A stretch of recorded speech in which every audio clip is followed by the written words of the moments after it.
Today, we will read Crystallization Study of John, Message 3. God. Roman numeral 1. God, as the second crystal in the writings of John, is unveiled as the fountain source of life. A. Flowing out to dispense himself with his divine life as the life element, the life supply, Christ as the tree of life, to meet the need of his elect, and to be their pleasures and satisfaction. For this purpose, when Christ died on the cross, not only blood, signifying redemption judicially, flowed forth, but also water, signifying the water of life organically, to be dispensed into God's elect. B. Whatever he flows out is bright as crystal. C. The Lord's calling with a promise. 1. To the thirsty and water-seeking Samaritan woman, he said that he had the living water which was able to cause her to never thirst again. 2. To those who held the Feast of Tabernacles on the last day of their feast, he said, "If anyone thirsts, let him come to me and drink. He who believes into me, as the scripture said, out of his innermost being shall flow rivers of living water." 3. In John's last book, Revelation, the Lord said to all people, "I will give to him who thirsts from the spring of the water of life freely." 4. The Lord, as the Spirit, calls with his bride. Let him who is thirsty come. Let him who will take the water of life freely. 5. The Lord, as the Lamb, will guide them, those who answer his call, to springs of waters of life. 6. We all know that this calling with the promise from the Lord is still sounding today to everyone who lives on the earth. Roman numeral 2. God's existence. A. Self-existing and ever-existing, without beginning and without end. B. From eternity to eternity.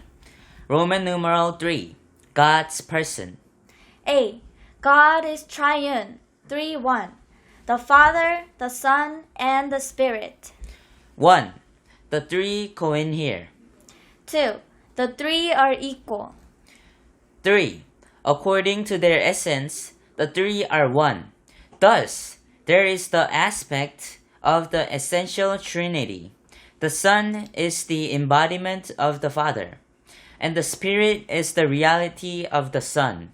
Small a. A Son is given to us, yet his name is called the Eternal Father. Small b. The Son, as the last Adam, became the life-giving Spirit. Small c. The Lord is the Spirit, and the Lord's Spirit. Small d. Such words in the scripture are strong evidence that the Father, the Son, and the Spirit are essentially one. 4. According to the economy, the three are three. Thus, there is the aspect of the economical trinity. The Father is the originator making the divine economy. The Son accomplishes the divine economy made by the Father, and the Spirit applies to God's elect that what the Son has accomplished. Even so, they are still one in harmony in the economical trinity. Small a. The Father spoke in heaven concerning the Son. The Son stood in the water on the earth, and the Spirit soared as the dove in the air. Small b. The Father chose the believers before the foundation of the world. The Son redeemed them in time, and the Spirit seals them after they believe in the Son. Small c. Words like these in the scripture are strong evidence that the Father, the Son, and the Spirit are economically three. Thus, God's elect participate in what the triune God has done and enjoy their work with themselves for their satisfaction. B. The order among the three. 1. The Father is the head. 2. The Son subjects himself to the Father. 3. The Spirit testifies concerning the Son.